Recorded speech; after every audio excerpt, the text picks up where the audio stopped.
чым кармілі на сынодзе? Пельмені. Ці вы каяліся за гэта? Я не мог пойти спаць, калі яшчэ ў інтэрнэце засталіся людзі, якія ў чым-небудзь неправыя. Добрага чалавека не затроліш. А вы зануда? Не, я і трэзвы-то езджу не занадта. Такое мне ўражанне, што там, ведаеце, ўсё вот свечкі, там памаліліся. Вы не лічыце, што любая ўлада ад Бога? А там БЧБ. Ці сарціруеце вы смецце? Не надо ўсё рускае аддаваць расейцам адразу, да? Вам падабаецца, як выглядаюць цыбулі? Ну, от па-чалавеча. У нас нават тэлевізор ёсць дома. Афон ці Крым? Ну вот, елки зелёные. У нас у гасцях самы сучасны і самы вядомы сярод праваслаўнага беларускага топ-менеджменту чалавек, пратэіярэй Сергей Лепін. Добрый дзень. Добрый дзень. Дык ці раскалолася праваслаўе? Не, мы веруем у адзіную святую соборную апостольскую царкву, як і раней. Вернемся да тэмы стагоддзя БНР, на якім вы выступалі, і пасля якой вы сталі скандальным святаром, потому што беларусафобскія, прынамсі, сайты пра вас пісалі і... Не, ну это з боку беларусафобскіх сайтаў стало, а скандальным з боку там свядомых я ўжэ быў давно. Мы шчыра віншуем усіх, хто азначае стагоддзе абвяшчэння БНР і хто проста неабыякавы да гісторыі сваёй краіны. Можаце вось нам сказаць зараз, што вы ўнутрана адчувалі, калі выйшлі на гэтую сцэну і пабачылі мора чырвона-белых сцягоў, моладзі прыгожай? Я успомнил свои школьные годы. У годзе 90-м у меня з'явіўся значок з БЧБ. Аднойчы я яго павесіў на каўнер пінжаку і пайшоў у школу. Моя класная кіраўніца убачыла гэта і адразу пачала лементаваць, што гэта такое робіцца. Да гэта ж все ж бандераўцы, гэта все ж там калабарацыяністы. І там, ну, я так насцярожыўся, якія бандераўцы, якія калабарацыяністы, пачаў так неяк вывучаць гэта пытанне і праясніў да сябе, што не, да, калабарацыяністы ўжывалі гэту сімволіку, але яна існавала задоўга да іх, і ну, мала ли чаго калабарацыяністы ўжывалі там, да, ну, але мой канфлікт з класным кіраўніком падоўжыўся. То есть, і так, і я ўжо прынцыпова не знімаў гэты значок не таму, што быў увесь сябе такі, ну, там, калі б, можа, на этот значок ніхто не звярнуў увагі, мабыць, я на наступны дзень не сняў бы і павесіў бы свой там Iron Maiden или там яшчэ хадзіў бы далей. Класная кіраўніца не намагалася вынесці гэта за межы класа, і за гэта і плюс там 100 у педагагічную карму ў двухкласе. Вось все заставалася паміж нас, але яна ў мяне выкладала в хімію, а я хімію ведаў не больш за кітайскую мову, і таму гэта все было вельмі небяспечна, і там разумней было не адсвечваць у гэтых абставінах і не прывабліваць увагі на сябе. Але ну неяк так. Вось мы там спрачаліся, гэта былі скандалы, гэта былі там жудасна. Я быў такім праціўным падросткам. Вось, але аднойчы здарылася нешта цікавае. Стаім мы з ёй на тралейбусным прыпынку. Такой звычайны, хмуры, шэры, такой беларускі дзень. Сонца няма, там усе стаяць, сумна чакаюць тралейбуса, калі ж там прыедзе. І раптам нешта адбываецца падобнае на галівудскае кіно. Там аблокі разыходзяцца, появляецца такі прамень сонечны, такі яркі, ён так бяжыць праз усю плошчу на дах гарвыканкама і астанавливаецца там. Ну і так я паглядзеў і заўважыў, што там БЧБ. Вось, і я заўважыў, што моя класная кіраўніца таксама заўважыла гэтай БЧБ, яна заўважыла, што я гэта заўважыла, так і таксама заўважыла, што я заўважыў, што яна заўважыла, яна, спадзяюсь, вас не заблытаў. А вось, і я так ганарыста, я так з адчуваннем такой асабістай перамогі, так паглядзеў на яе, ну, яна так стушавалася і адвярнулася ад мяне і падоўжыла далей чакаць тралейбус. Вось, гэта была моя такая першая асабістая пабеда, вынікі якой з маёй кропкі гледжання адносіліся да такого сапраўднага дарослага жыцця. Вось, і таму ну, нават для мяне БЧБ гэта ну, ні ў коім разе там не какие-то бандераўскія там. Так, а вы тады прыйшлі на каўнеры са значком, калі ён яшчэ не быў афіцыйным? Да, так. А пасля ён уже стаў афіцыйным, і вы пабачылі вось гэты момант, як яго? І вось для мяне это не толькі сцяг моей дзяржавы на пэўным гістарычным этапе, ну, але гэта і такой сімвол моей такой першай такой дзіцячай перамогі. А ўвогуле вы ў Бабруйску выраслі, нарадзіліся ў Магілёве, выраслі ў Бабруйску. Вы ў школе былі такім металістам, бунтаром, кім? Не, я не быў бунтаром, я стараўся неяк дасягаць сваіх мэтаў, не канфліктуючы. Ну, але ж не супраць было крышку паэпатировать асяроддзе і ну. А камсамольскія значкі былі ў вас? Так, быў, я быў камсамольцам. Было такое. Я паспеў яшчэ застаць гэта. Як ставіцеся да гэтага? Ну, як да пэўнага перыяда свайго пошуку. То есть я более того кажу вам, что я уступил комсомол тады, калі у яго можна было не уступаць уже. То есть это было ожиданне такое асэнсаванае? Ну, гэта был пошук. Это одно из звеньяў у ланцужке майго духовнага попыту. Калі вы прыйшлі да Бога, і тым больш, калі вы прыйшлі ў сан, то ці вы каяліся за гэта?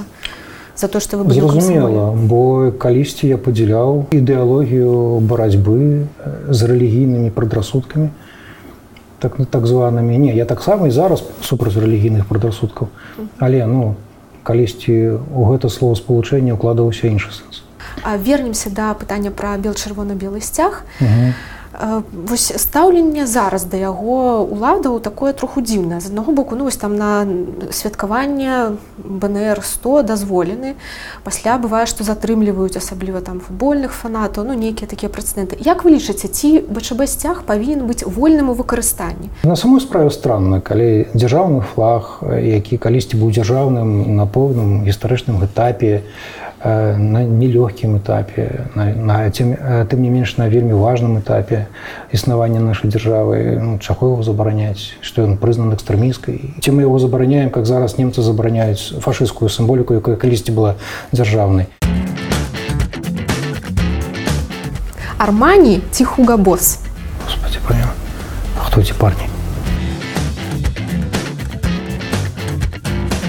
Тое, што адбылося ў Менску 15 кастрычніка. Некаторыя называюць гэтую падзею, параўноўваюць яе з расколам хрысціянства на праваслаўе і каталіцызм. Наколькі рэлевантнае такое параўнанне, ці так ёсць? Сітуацыя гэтая, ну, зразумела, сумная, але яна не такая ўж і эксклюзіўная. Было нешта падобнае ўжо ў нашых адносінах менавіта з Канстанцінопалем у пытаннях рэлігійнага жыцця ў Эстоніі, калі вы памятаеце. Ну, а калі искать нешта падобнае па маштабах і кананічнай сутнасці, то, напрыклад, з 2014 года, калі не памыляюся, існуе евхарыстычны разлад паміж антыахійскай і Іерусалімскай царквой. Яны таксама прарвалі свае евхарыстычныя адносіны. Вядома, што гэты сынод ён планаваўся 2 гады таму назад. Таму мы не можам сказаць, ну вось тут хацелі, да, тут пра Украіну расказаць і вось прыехалі ў Менск. Але ўсё роўна гэта незвычайна, таму што апошнія 20 гадоў усе сыноды адбываліся, ну прынамсі на тэрыторыі Расіі. Ёсць нейкая у вас думка, чаму быў выбраны Менск?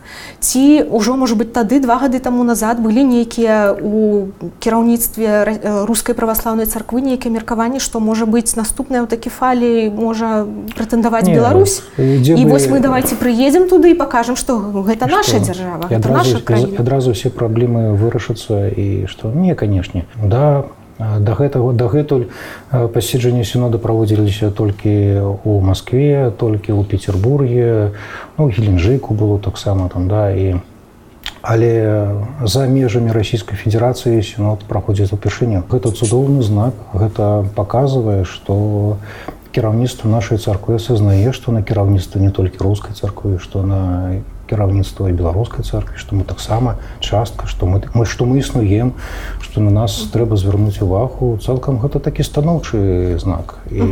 А вось ці кіраўніцтва беларускай праваслаўнай царквы ўсведамляе той факт, што тым, што гэтае рашэнне было агучанае на нашай зямлі ў Менску, што гэтым ствараецца, ну, як бы так мовіць, троху такая нават перашкода для працы беларускага міністэрства замежных справаў, я б нават сказала, для працы Александра Лукашэнкі, якія доўгі час спрабавалі, ну і спрабуюць зрабіць, паказаць Беларусь як такую пляцоўку для перамоваў, як такую міратворчую нейкую функцыю, якраз у дачыненнях паміж Украінай і Расіяй.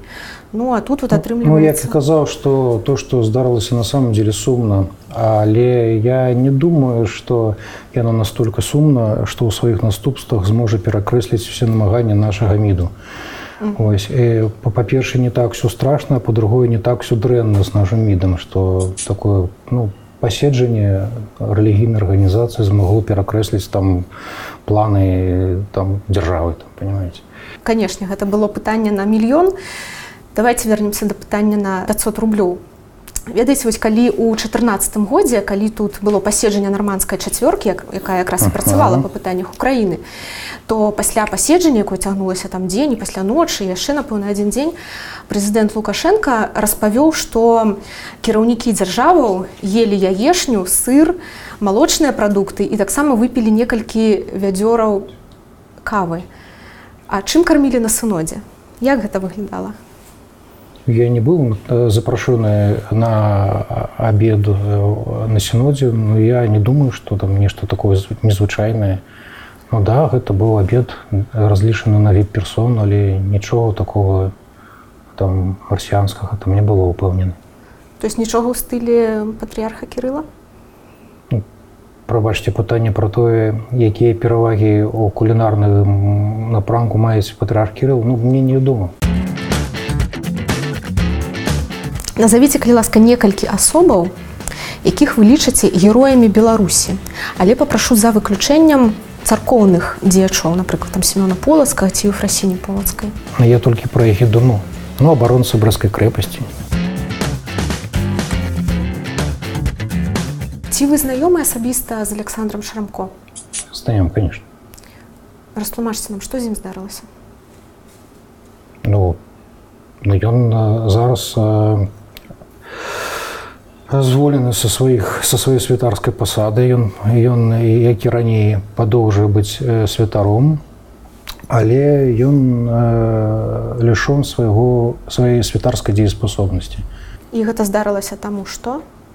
Ну, гэта здарылася таму, што ён не выканаў некаторыя умовы папярэдніх сваіх судоў епархіяльных, і за яго некарэктнае і неканфесіянальнае, ну, можна так сказаць, некарпаратыўныя паводзіны. Ён пакрытыкаваў патрыярха Кірыла? Не, так ён заўжды его крытыкуе, што там кожны раз яго забараняць, што ли.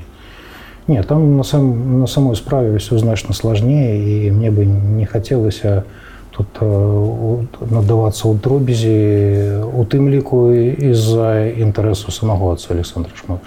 Ну, просто у медыях, прынамсі, гэта выглядала так, што ён пакрытыкаваў у сацыяльных сетках публічна патрыярха Кірыла. Ну, нічога не мею супраць, хай так і будзе. Так, і за гэта быў пакараны. І, ну, напэўна, калі ўсіх крытыкаваць, ўсіх караць, хто нешта дзесьці крытыкуе. Проста хочацца зразумець, глядзіце, проста... Гэта выглядае троху неадэкватна, таму што, глядзіце, за агучванне, ну, такога яўнага касяка патрыярха Кірыла караюць святара, які пра гэта сказаў. Проста пытанне ж у тым, што калі ёсць нейкае тлумачэнне з боку расійскай праваслаўнай царквы, то хай нам пра яго скажуць. Сестра, я могу яшчэ расказаць, што вельмі заклапочаны лёсам айца Александра. Мне яго шкады жаль, і мне цяжка уявіць сабе на яго месцы, калі святара лішаюць таго, што для яго з'яўляецца самым дарагім. Ну, нават гэта звычайнаму чалавеку уявіць сябе цяжка, што гэта такое. Гэта не проста страта з працы сваёй, калі ты працаваў бухгалтерам у прадпрыемстве А, тебе зволілі, ты пашоў устроіўся ў прадпрыемства П, там і работаеш, працягаеш сваю працу далей. Вось тут нешта прынцыпова іншае. Але ўсё ж такі я хочу казаць, што не так усё проста, як гэту сітуацыю бачыце вы. І мне не хочацца каментаваць больш значна глыбей. Хто з сучасных беларусаў выклікае ў вас, калі гэта нарэшце такое сказаць слова, захапленне? Моя жонка. Падчас эўхарыстыі, падчас набажэнства у храмах на Афоне хлеб ператвараецца ў цела Хрыста? Я спадзяюся, што так. І праблема нашых адносін зводзіцца к кананічным, а не дагматычным праблемам. І я спадзяюся на тое, што я веру ў тое, што нічога там дрэннага ў дагматычным сэнсе не адбылося, і што на Афоне, як і раней, мы маем сапраўдныя эўхарысты. Але мы просто заявілі аб сваёй прынцыповай пазіцыі, і ніхто пакуль што не спешыць. Не спяшаецца аб'явіць таінственнае жыццё Канстантынопольскай цэрквы безблагадатным ні ў якім выпадку. То бок з пункту гледжання Бога, з пункту гледжання веры ўсё там застаецца так жа, як і было. Мы гэта прызнаем. З кропкі гледжання сапраўднасці Эўхарыстіі не. Але наш падзел мае пэўныя кананічныя наступствы. Беларускаму верніку. Учора можна было там схадзіць у храм, сёння ўжо нельга. Вы пра гэта заяўляеце. То бок выглядае, што это не пытанне веры, а нейкія палітычныя... Гэта пытанне дысцыпліны на данном этапе развіцця праблемы. Вы на гэтую ж тэму па гарачых слядах таксама давалі каментар, і там сказалі, што, я вось прачытаю, што 99,9% нашых вернікаў, напэўна, так ніколі ў сваім жыцці не бачылі ніводнага канстантынопольскага прыходу і ніводнага святара. Гаварыў такое, памятаю. Вось, гаварылі, і я б тут з вамі трошку паспрачалася, таму што я... Зараз у праваслаўных храмах у Беларусі, у Менску, праводзяцца лекцыі, якія так і называюцца. Пра раскол праваслаўя, пра сітуацыю з Украінай. Вось я наведала такую лекцыю і, ведаеце, была моцна здзіўленая, па-першае, колькасцю людзей, якія туды прыйшлі, па-другое, колькасцю пытанняў, якія яны задавалі. І вось большасць пытанняў якраз былі звязаныя з такімі абсалютна практычна прыкладнымі рэчамі. Мы едзем у Грэцыю, што рабіць, мы едзем у Турцыю, што рабіць, а там па Украіне, у Кіеве, што, таму людзей насамрэч гэта цікавіць, і, відаць, Нет, я ни в коем разе не адмаўляю тое, што зацікаўленасць ёсць. Але ўсё ж таки для большасці беларускіх нашых грамадзян, для нашых беларускіх вернікаў гэта вопрос больш тэарэтычны. Але ўвогуле, вяртаючыся да гэтых лекцыяў, гэта была такая рэкамендацыя з боку экзархату іх праводзіць? Я не ведаю, пра якія лекцыі гаварыце. На самой справе на кожным прыходзе беларускай праваслаўнай царквы павінны былі растлумачыць пастанову паседжання Мінскага сіноду, давесці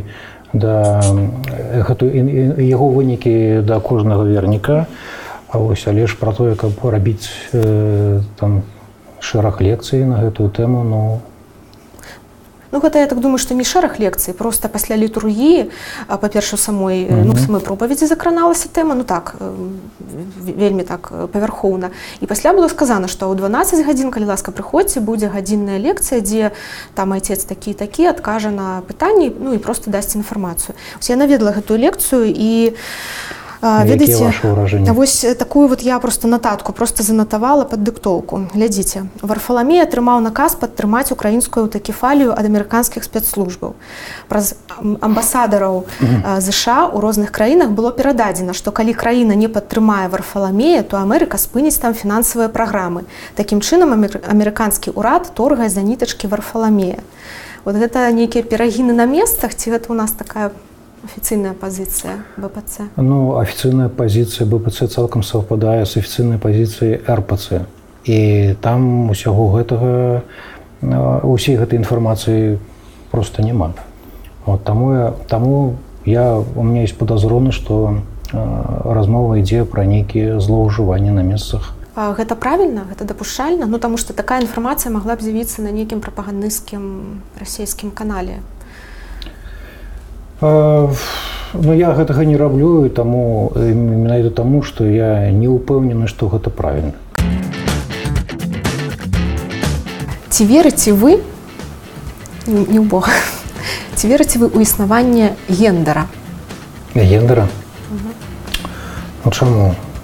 Рэчы не маюць пола, маюць гендер. Таму табурэтка гэта яна, а стол гэта ён. Ну, гендер ёсць. Ну, гендер гэта не той пол, які вызначаецца пры нараджэнні, а які пасля чалавека. Не, я вось гэтай гульні з новай тэрміналогіяй, з новай антрапалогіяй, гэта неяк з другой рэлігіі. Калі мы с вами дамаўляліся першы раз пра інтэрв'ю, вы выказалі такую перасцярогу, сказаўшы, што радуе свабода апазіцыйныя СМІ. Ну, ясна, што калі апазіцыйная будзе... Не, моя перасцярога заключалася не ў гэтым.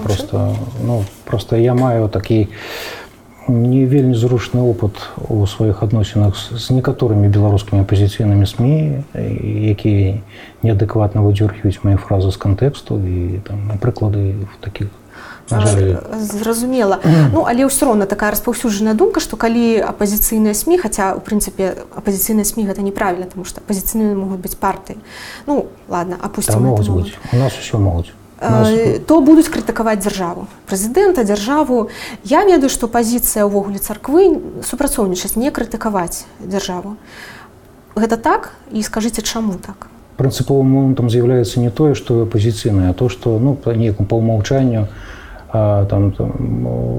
апозіцыйныя СМІ з'яўляюцца і неяк антыклерыкальнымі, антицерковнымі, антиправаслаўнымі СМІ.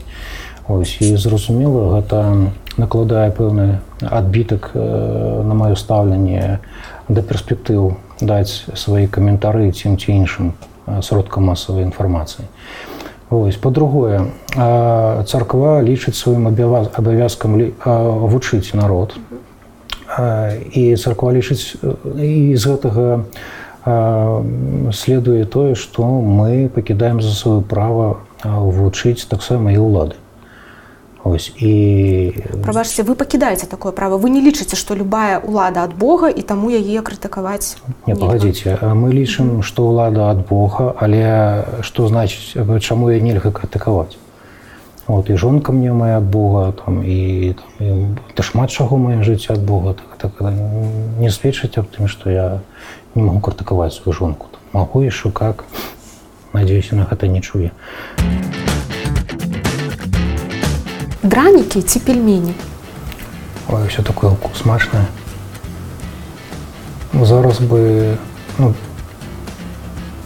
пельмені.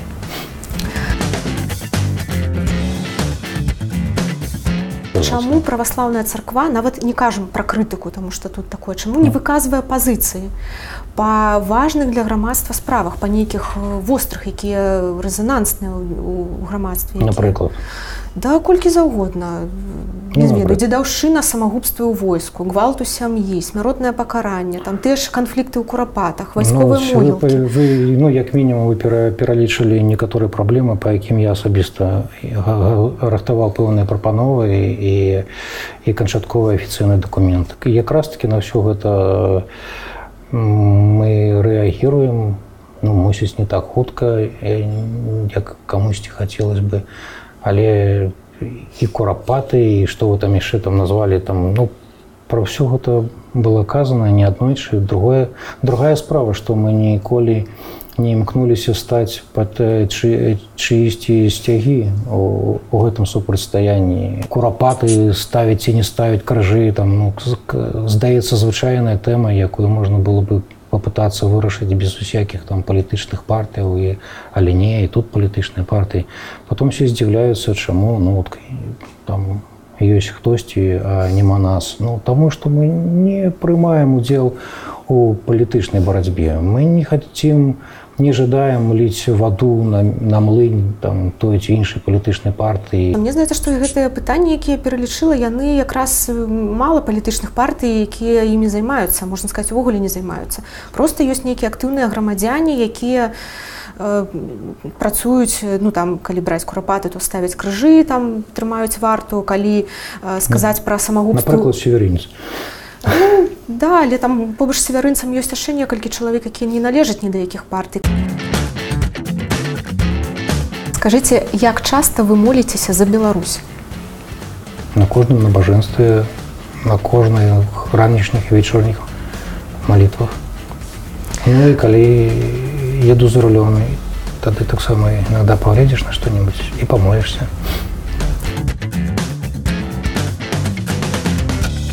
Калі казаць пра праблему, якая ўскрылася год таму назад, самагубства ў войску, то тут увогуле партыі ні пры чым. Якія тут партыі? Это маці канкрэтнага шарагоўца, якая пачала проста гаварыць з журналістамі на гэты конт. Нехта пачаў там петыцыі складаць, пачаліся суды. Тут я не бачу ніякага палітычнага аспекту. І было б вельмі класна, калі б праваслаўная царква выказалася на гэты конт і асудзіла б, напрыклад, дзедаўшчыну. Вы хочаце пашыраць уплыў у грамадстве. Погодите. Гэта вельмі добры спосаб пашырыць. Не, ну осадите, калі ласка, ну няўжо вы думаете, что беларуская православная царква за дзедаўшчыну? І ці нашы ўлады за дзедаўшчыну, ці я не знаю, хто ў нашай краіне за дзедаўшчыну?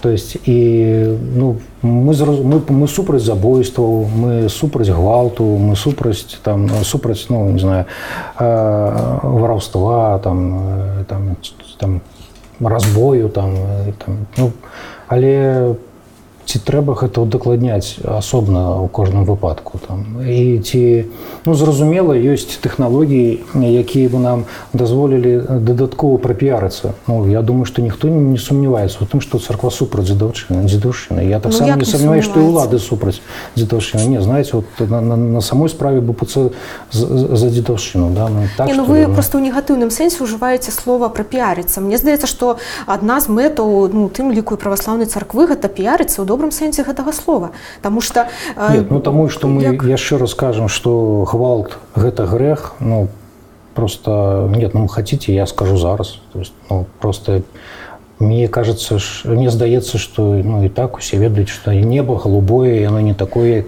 думаюць некаторыя. Вось, ну так і так, ну да, мы супраць дзедаўшчыны, і я упэўнены ў тым, што і Міністэрства абароны таксама супраць дзедаўшчыны. Дзяцей біць ці не біць? Дзяцей? Ну, как-то, ну, пытанне пастаўлена так, што я павінен казаць не. Існуе меркаванне, што праваслаўная царква, руская праваслаўная царква, гэта праваднік рускага імперыялізму, рускага міру. Вот скажыце мне, чаму гэта не так? Я бы ўсё ж такі казаў, што расійскі імперыялізм ён недастаткова распаўсюджаны даже сярод саміх расійскіх грамадзян, і з якой напасцю ён павінен быць распастранёны сярод нас. Ну, может быть, прапасце, можа не так сказала, рускі мір. То есть гэта распаўсюд нейкіх расійскіх традыцыяў, культуры, гісторыі. Погодите, не надо ўсё рускае аддаваць расійцам адразу, да? Бо ну, есть рускі, а есть рускі. Да, есть два розных кантэкста ўжывання гэтага слова. Ну, напрыклад, калі мы говорим пра Вялікае княства Літоўскае, яно таксама ж было і рускім, і жамойцкім. Калі мы говорим пра старажытнае Менскае княжество, якое яно было? Віцебскае, Полацкае княжество, якімі яны былі? Рускімі, ці польскімі, ці фінскімі, ці балцкімі. Зразумела, яны былі рускімі, но яны не былі расійскімі, зразумела, да? І яны былі рускімі не ў тым сэнсе, якім сёння рускія называюць сябе ў адрозненні ад беларусаў ці украінцаў. І сапраўды і беларускі, і украінскі, і рускі, беларускі, украінскі, рускі народ па сваім гістарычным жыцці падыходзіць ад аднаго корня. Ось. І гаварыць тое, што мы ўсё рускае павінны аддаць расейцам зараз, или, ну гэта...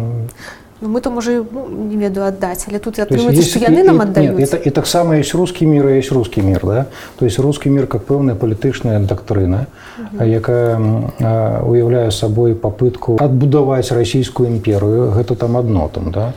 Вот. А ёсць рускі мір, ну, як кананічная тэрыторыя рускай праваслаўнай царквы, зона кананічнай адказнасці рускай царквы, гэта нешта другое ўсё ж такі. А праспект Скарыны ці праспект Незалежнасці? Да, хай будзе і такі праспект, і такі. Ну, я просто кажу пра нейкія вельмі знешнія рэчы, напрыклад, цыбулізацыя праваслаўных беларускіх цэркваў. Ну, не было ж у нас такой традыцыі ўзятых залатых цыбулін. Да таго, як Беларусь трапіла ў склад расійскай імперыі. Па-першае, цыбулі не рознь, потому што цыбуліны сустракаюцца нават і ў Швейцарыі, асабіста бачу. Вось, гэта першае. Па-другое, сапраўды залатыя цыбуліны яны не маглі з'явіцца там у 11 стагоддзі, бо грошаў не было дастаткова і тэхналогій таксама. Але цыбуліны бываюць рознымі. Там, да, і многія даследчыкі гавораць, што нават наадварот першыя цыбуліны з'яўляюцца у нас здесь, пускай не залатыя. Напрыклад, храмы Полацкага манастыру. Гэта таксама цыбуліны ці не? Ці гэта не цыбуліны? Ёсць цыбуліны, якія вам падабаюцца? Ёсць якія лічыце прыгожымі? Зразумела. І болей того, адпаведнымі, у тым ліку гістарычнаму кантэксту. А ёсць цыбуліны, якія мне не падабаюцца. Ёсць шпілі, якія мне падабаюцца. Тэма шпіляў зараз актуальна, да? Вось, і ёсць шпілі, якія мне не падабаюцца. Мабыць, я калісьці ўбачу сінагогу, якая мне падабаецца. Афон ці Крым? Ох, ну я паехаў бы на Афон.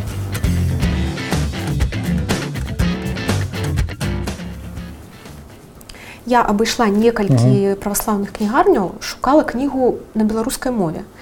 І было для мяне цяжка, таму што большасць кніг, як я вам сказала, выдадзены ў Расіі, ну ясна, што не на рускай мове. І нават тыя, якія выдадзены тут у Беларусі, таксама большасць ўсё-такі на рускай мове. Адзіная кніга, якую я знайшла на беларускай, гэта вось такая школьнікам праваслаўнай веры. Ну, здаецца, добрая кніга, але ёсць да яе адно пытанне, што малітвы, якія тут прадстаўленыя, там ёсць закладка, яны на рускай мове. Не, не на рускай, яны рускімі літарамі. Ну, яны адаптаваны, я так разумею, што адаптаваная нейкая царкоўна-славянскі. Не, гэта славянскі тэкст. Гэта не адаптаваны, звычайны славянскі тэкст. Але ўсё роўна, вось, сыходзячы з гэтага, атрымліваецца, што маліцца на беларускай мове нельга. Усе іншыя тэксты тут на беларускай мове. Назвы гэтых малітваў, там ранішняя малітва. Нет, чаму нельга? Маліцца можна і на беларускай мове, маліцца можна на цыганскай мове. На любой можна маліцца. І лагічна, не беззаганна ваша основа, якую вы робіце з таго, што тут надрукаваныя тэксты малітвы на рускай мове, а не на беларускай, то забаронена маліцца на беларускай. Не.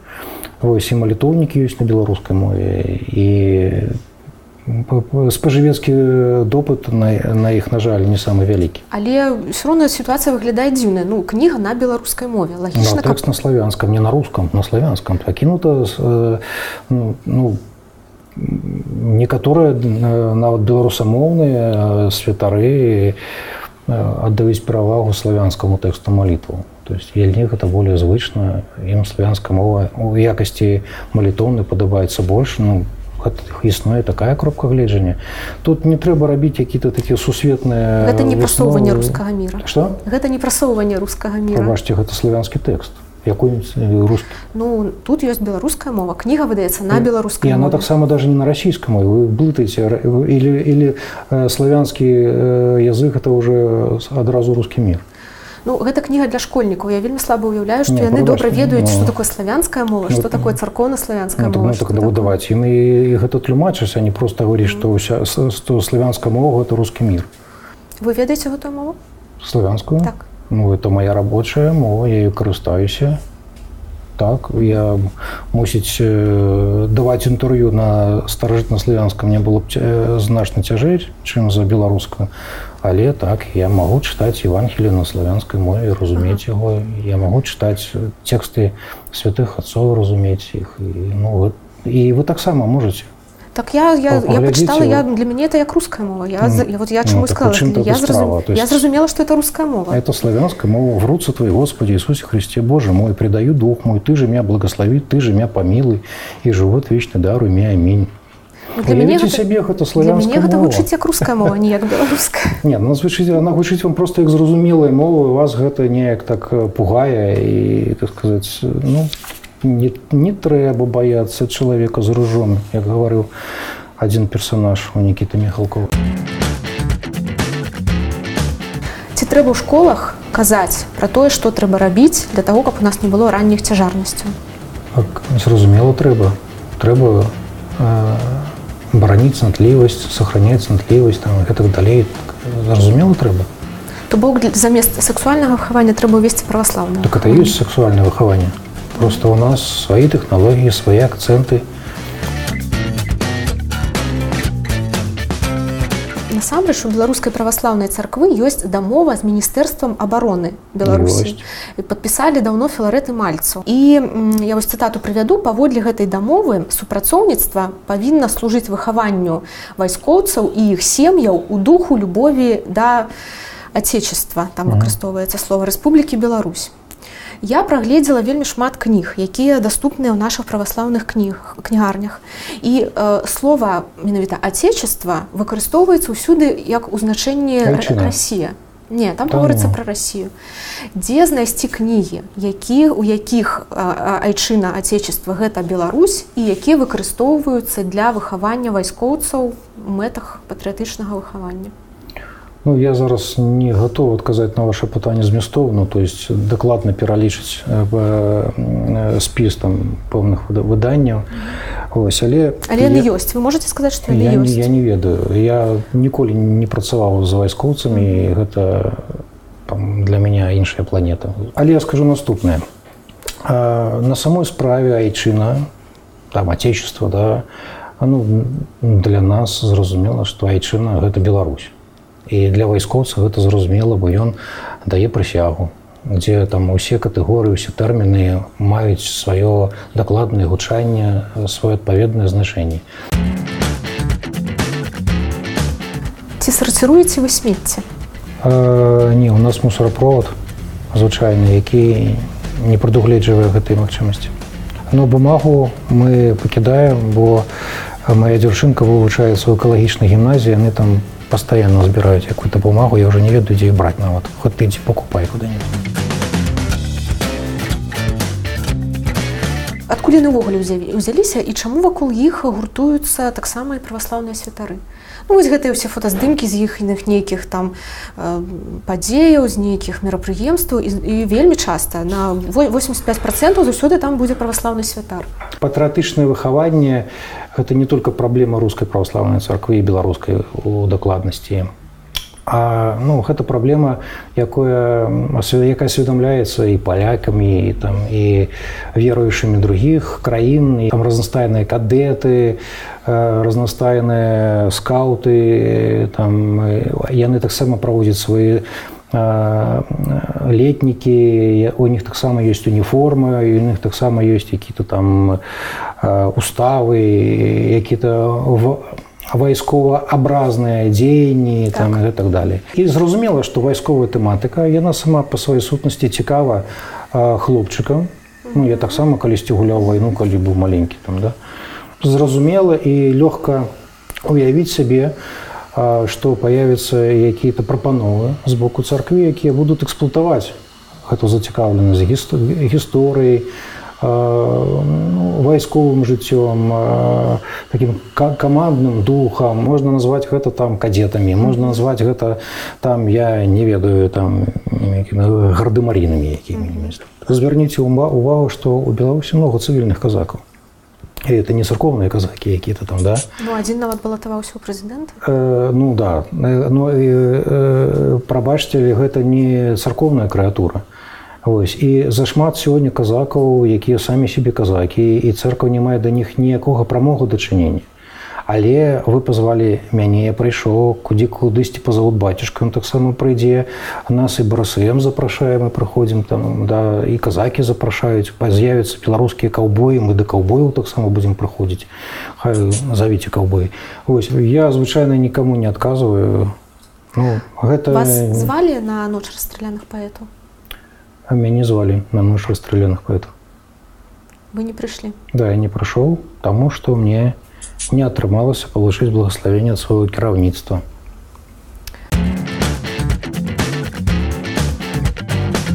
А да гэтага калі-небудзь вы бывалі ў Курапатах? Конечно.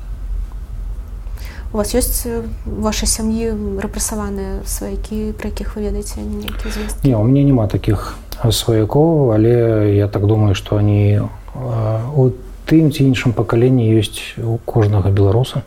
Ну вось курапаты, і цяпер там стаіць варта, якая пратэстуе супраць будаўніцтва, ўжо не будаўніцтва, дзеяння рэстарацыі. Там праходзяць такія малітвы, нейкія самапальныя богаслужэнні. Ці праваслаўная царква нейкім чынам мае план туды далучыцца? Ці праходзілі там калі-небудзь праваслаўныя набажэнствы? Калі так, то калі наступныя, калі не, то чаму? Праходзілі, і апошняе было не так даўно, і мы аб гэтым друкавалі на нашай афіцыйнай старонкі. Курапаты для нас гэта святое место. Таксама, па-першае, гэта могілкі, па-другое, гэта месца жахлівых масавых забойстваў, і па-трэцяе, гэта помнік гісторыі культуры. Сёння, у дзень нашага інтэрв'ю, якраз 81 год таму назад больш за 10 праваслаўных святароў былі расстраляныя ў курапатах. Ну і ўвогуле, пасля кастрычніцкай рэвалюцыі жа шмат праваслаўных бацюшак, святароў былі расстраляны. Тут не так важна месца. Так, маё пытанне такое, чаму, напрыклад, у тых жа курапатах ці дзе-небудзь няма нейкага помніка, няма крыжа? Чаму праваслаўная царква не паставіць там нейкі знак, і людзей забілі за веру? Гэта вельмі вымагае. Па-першае, мы неяк как-то так, мне эту думку не праходзіла падзяліць, там вот гэта наш крыж, а гэта ўсе астатнія крыжы. Ну, я бачыў зашмат крыжоў, там былі і 4-канцовыя крыжы, і 8-канцовыя, 6-канцовыя крыжы. Мне неяк там думаў, што не все маюць адносіны да ўсіх, якія тут былі пахаваны, і притом не толькі тут, але наогуле везде, бо курапаты гэта не толькі дакладнае захаванне, не толькі там пэўныя могілкі пэўных людзей, але гэта метафора усіх могілак, усіх забітых у гэтыя жудасныя часы. І мы спадзяемся на тое, што і можа і не толькі крыж там з'явіцца, але там з'явіцца і там і мусіць якая-небудзь каплічка.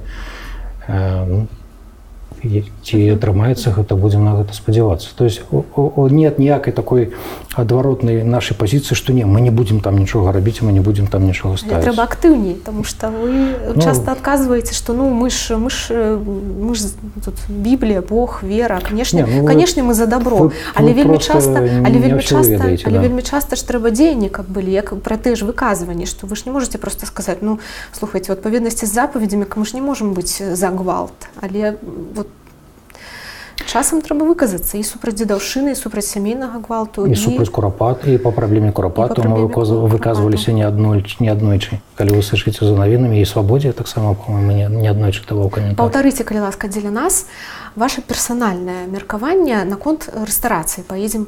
Вот з маральнага пункту гледжання апусцім гэтыя там юрыдычныя межы, не межы, хай яна знаходзіцца на самай мяжы, і можа быць там дакументы, гэта апусцім гэта. З маральнага пункту гледжання рэстарацыя з выглядам на крыжы.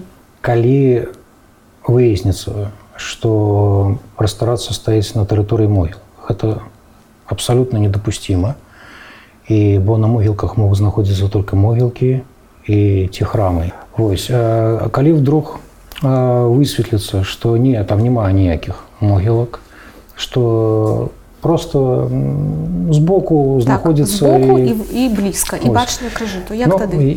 Асабіста я супраць падобнага роду будаўніцтва,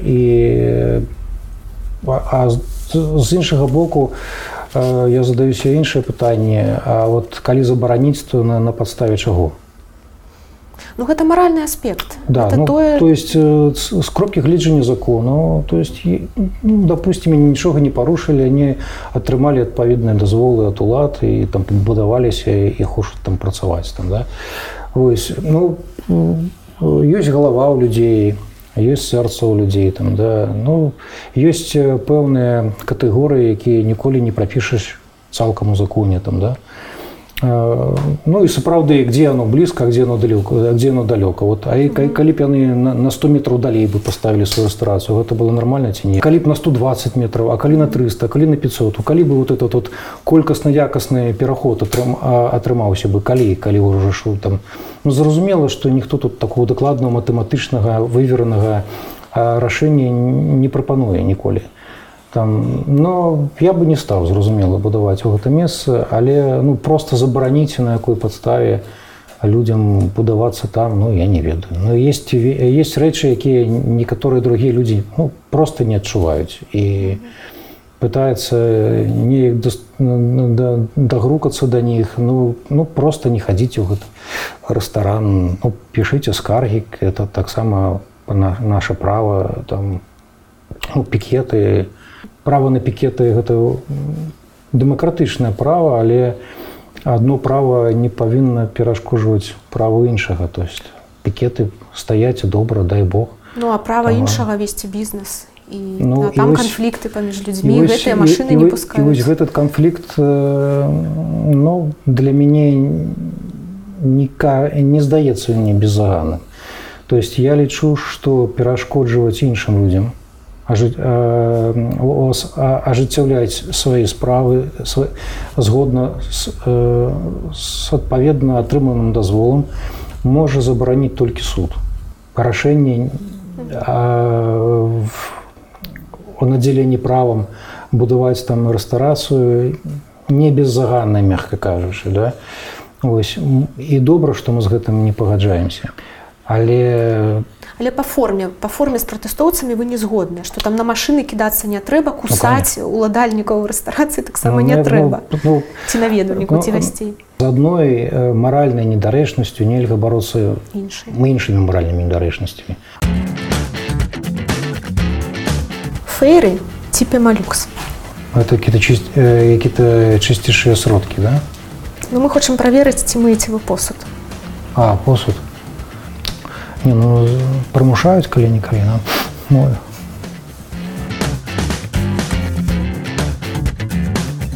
Што рабіць, як вы думаеце, што можна рабіць і што праваслаўная царква робіць? Каб вобраз праваслаўнага бацюшкі перастаў быць, не вельмі добрае слова, камічным. Шмат для каго, у тым ліку для моладзі. Ведаеце, шмат для каго праваслаўны бацюшка не пра вас. Асацыюецца это там гарэлка, дарагі аўтамабіль, крыж вялізны. Калі ў інтэрнэце набіваць там бацюшка на рускай мове, то там вельмі часта выскоквае бацюшка за рулём п'яны, бацюшка ДТП, бацюшка на Бентлі. Як з гэтым змагацца? Падсказкі Гугла адлюстроўваюць попыт. Пошук людзей. Іх патрэбы. І гэта, конечно, гэта не здзіўляе, але гэта так не... Добра, у праваслаўнай царквы ёсць нейкі план, як змяніць гэты вобраз? Каб гэты чалавек асацыяваўся з маральным аўтарытэтам, з розумам, з мудрасцю, з Богам, а не вось гэтым. Я не ўпэўнены, што гэта адназначна не так. І што вось гэтыя запыты ў Гугле, што яны цалкам адпавядаюць рэчаіснасці і апісваюць праблему цалкам, як яна ёсць. Зразумела, гэта не сакрэт, у нас ёсць за што крытыкаваць, і мы на самой справе, святары на самой справе, мы горш за ўсіх. Это ёсць такая думка, але я не думаю, што вы ўсе ездзіце п'яныя за рулём. Я не думаю, што вы так робіце.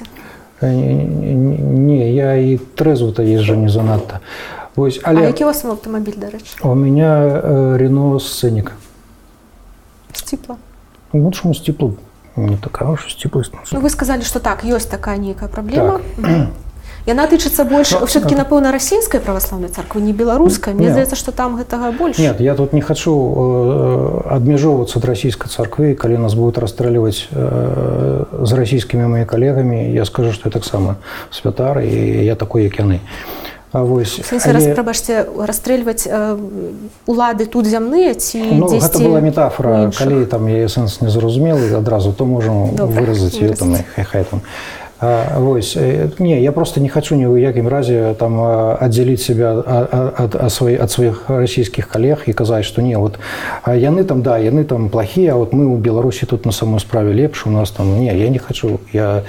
И проблемы российского святарства – это мои особистые проблемы, и у чым в этом я отделяться ніколі не хотел.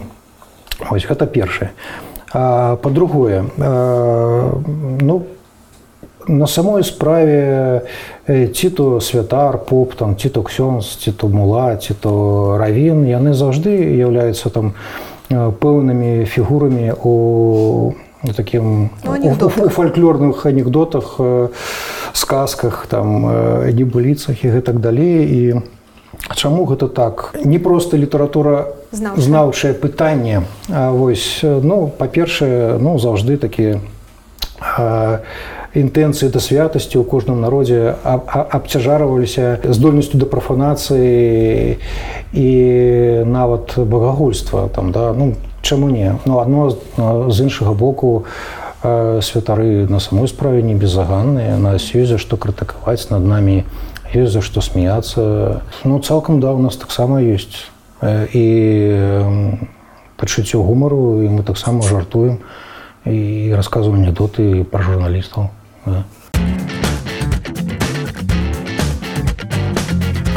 Аднойчы раніцай прачнуўся архірэй, памаліўся, выпіў чашачку кавы і пачаў чытаць газеты, які ему прынеслі свежыя.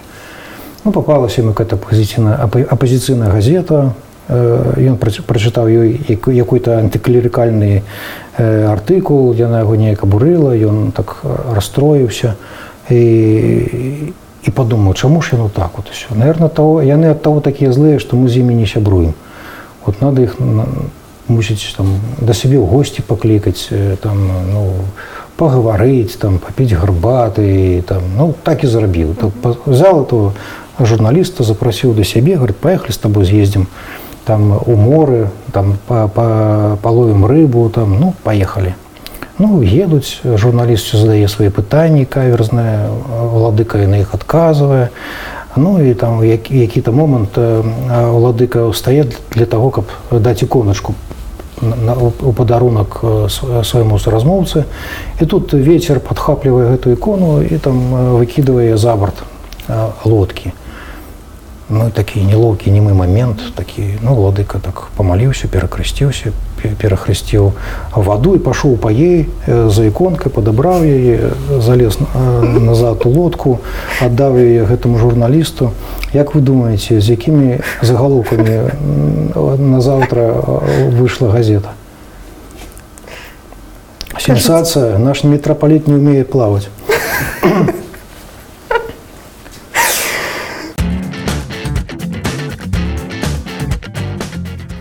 Дарэчы, пра пачуццё гумару.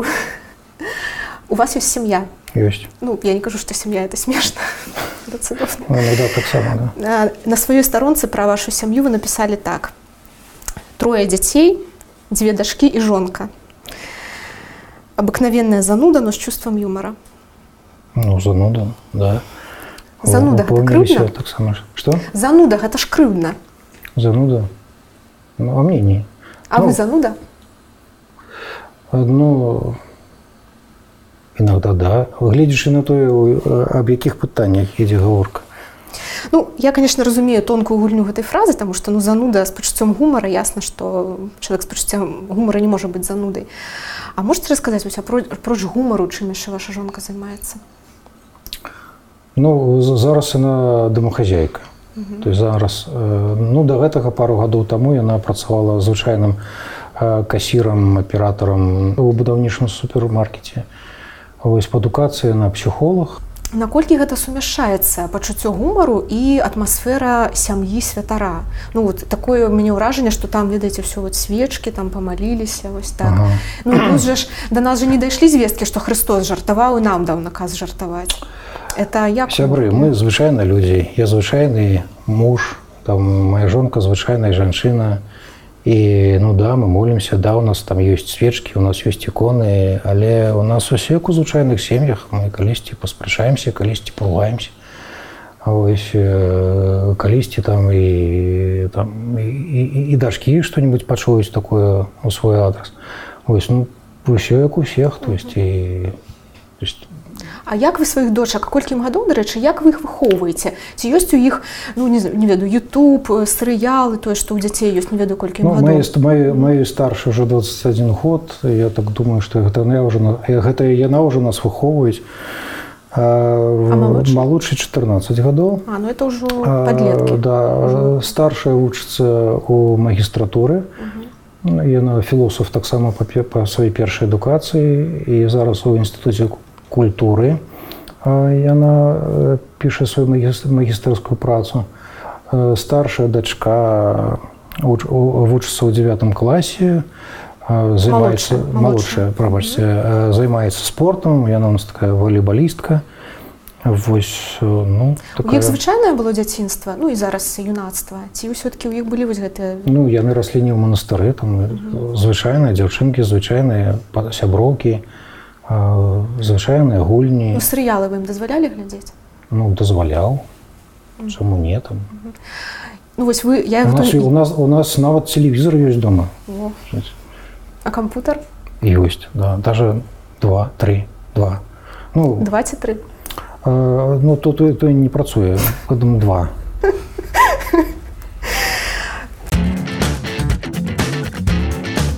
А вы былі на абноўленым стадыёне «Дынама»? Яшчэ не давялося. Так, а што, вы за нацыянальную зборную не заўзееце? Не, нічога супраць нацыянальнай зборы не имею, только за. Но просто так вот журналісты ўсю кровь, там, так сказать, адцягваюць да сябе. Я гэту інфармацыю знайшла ў ЖЖ. Такое пытанне, чаму ЖЖ? Ну, зараз же не 2008 год на двары. У вас там 292 сябры. Мне здаецца, што это ўвогуле ўсе карыстальнікі ЖЖ, якія засталіся ўжо да гэтага часу. Не, у меня сяброў там больш, это ад узаемныя сябры. О, ну вось. А аднабаковых там у меня больш за 1500. Бываюць дні, калі у меня там, я ў тупы Яндекса там попадаю, у меня бывалі дні, калі у меня было больш за 3500 зваротаў у суткі. Ну, наадварот, из-за Фейсбуку з рэйтынгамі майго ЖЖ сталі адбывацца не самыя прыемныя такія падзеі там, да? Ну да, ЖЖ, я ж говорю, што я зануда. То есть, ну, як-то. Мне больш абшара ЖЖ падабаецца для выкладання, для... Гэта ж неяк не сучасна, уже людзі... Так, я старамодны. Але і Фейсбук у вас ёсць? Ну, я там толькі раблю рэпосты і калі, да, і з сваіх запісаў ЖЖ, і калі-нікалі каментую там сваіх сяброў, ці делаю якія-небудзь заявы і там... Ну, там у вас дэбаты такія разгортваюцца, што... Ну... І вы ўдзельнічаеце актыўна? Ну, уже не так, да. То есть, калісьці был час, калі я не мог пайти спаць, калі яшчэ ў інтэрнэце засталіся людзі, якія ў чым-небудзь неправыя. Ось. Але зараз уже як-то здароўе уже не то, уже крышку так. Апошняя кніга па-беларуску, якую вы прачыталі? Літаральна учора я лістаў гісторыю Беларусі Афанасія Мартаса. Отец Сергій, скажите, калі ласка, на ваш погляд, ці ёсць невырашальны канфлікт паміж правамі чалавека, тэорыяй правоў чалавека, і хрысціянскімі каштоўнасцямі? Ну, па-першае, хрысціянскія каштоўнасці яны розныя, паскольку ёсць розныя канфесіі з рознымі... Праваслаўе, правда? Праваславе. Так. Зайду з другого боку. Ёсць... Ну, правы чалавека – гэта тэрмін таксама з пэўнай догмы, у якой, адносна да якой ёсць таксама розныя школы, розныя інтэрпрэтацыі, розныя варыяцыі. Давайте вельмі моцна абмяжуем стаўленне да гомасексуальных людзей.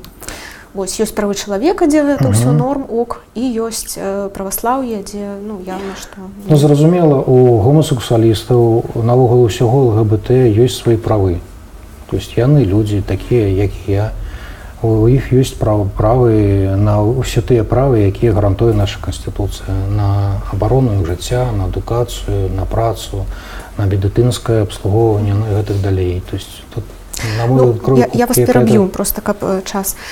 Ясна, што не трэба змагацца з гомасексуальнымі людзьмі. Пераканана, што царква не заклікае да гэтага. Але ці трэба змагацца з трэндам, які зараз існуе ў грамадстве, на прасоўванне ідэяў, а гэты трэнд ёсць, ёсць арганізацыі, якія прасоўваюць ідэю, што гомасексуальнасць – гэта норма. Зразумела, трэба. Іменно ў гэтай кропкі мы ніколі не пагадзімся. Калі аднойчы выясніцца, што гэта адзіная магчымая кропка гледжання на правы ЛГБТ і прасоўвання іх інтарэсаў.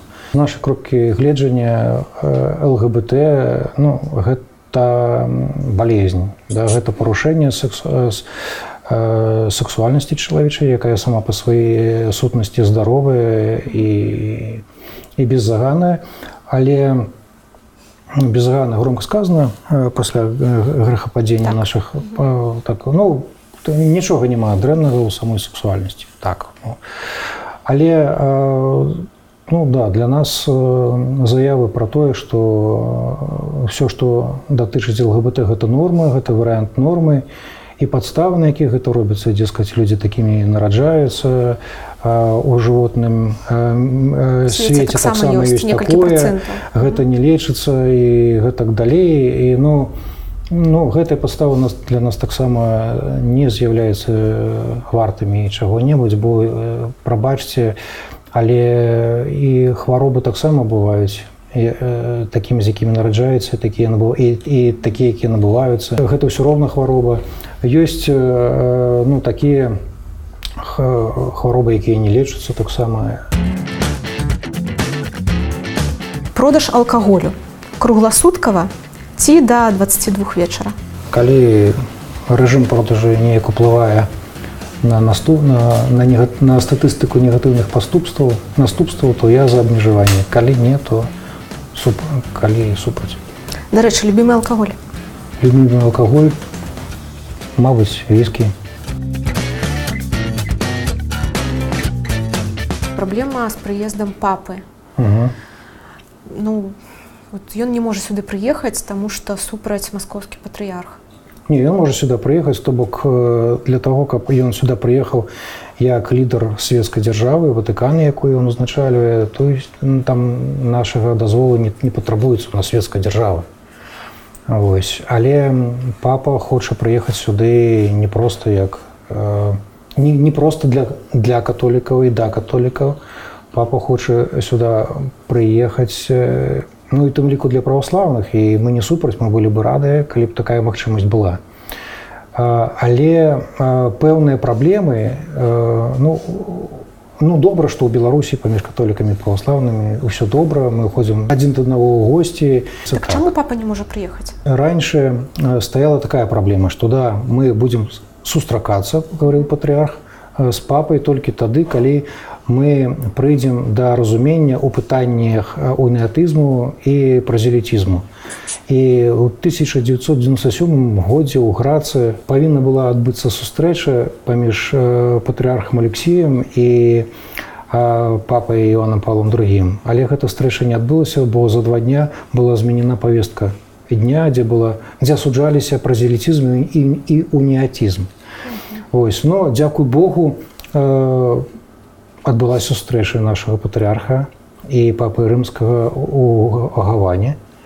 І там, наадварот, уніатызм і празелітызм был асуджаны.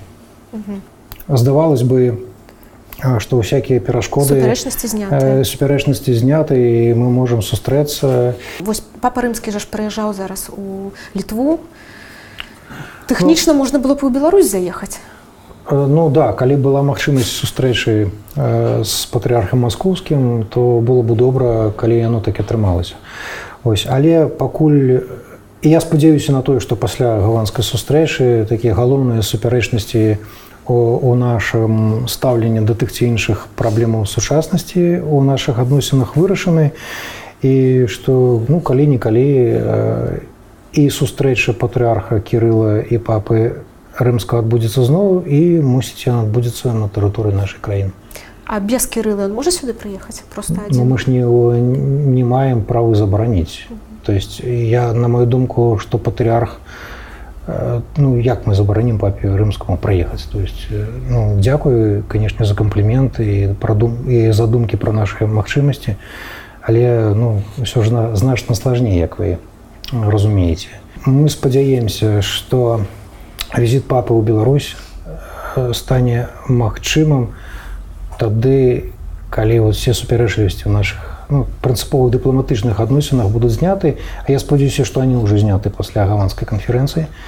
Вось, але... А пасля сыноду яны не ўзмацняцца?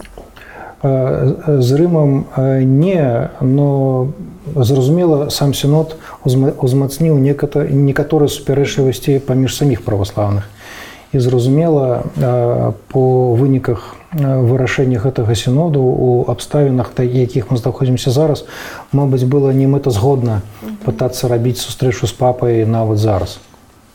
Вось, таму наша грамадства там не перанесе столькі поводаў для абмеркаванняў, да, і столькі навін адразу, трэба неяк дазаваць гэта ўсё. Ну, нам вельмі понятно, нам жаданне католікаў увидеть у себе на родине главу сваёй царквы, і гэта жаданне не патрабуе ніякіх дадатковых растлумачванняў. Тут все понятно, мы спачуваем ім і спадзяемся, што калісьці мы парадуемся разам з імі.